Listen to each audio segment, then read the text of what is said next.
Most sellers focus entirely on the purchase price. Few think about how the buyer is actually going to fund it. This is a mistake because the financing structure directly affects your risk. There are three primary ways buyers fund business acquisitions: equity from their own capital or from investors, debt from a bank, SBA lender, or private credit fund, and seller financing, where you carry a portion of the purchase price as a note. Private equity firms typically use a combo of equity from their fund and senior debt from a bank or private credit provider. The ratio of debt to equity varies, but leverage is almost always part of the structure. When interest rates are high, the amount of debt that they can service decreases, which compresses what they can pay.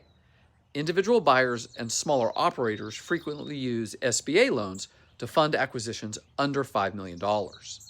SBA financing is government backed, which makes it more accessible, but it comes with some very specific conditions, including requirements around seller involvement post closing and limitations on seller financing in the same deal. If the buyer's financing falls through after you signed an LOI, the deal dies. Understanding what their capital stack looks like before you go exclusive is critical. Your sell-side advisor should be qualifying buyer financing as part of the process, not just asking for a proof of funds letter, but understanding the actual commitment behind it. How the buyer finances your deal affects your risk as the seller.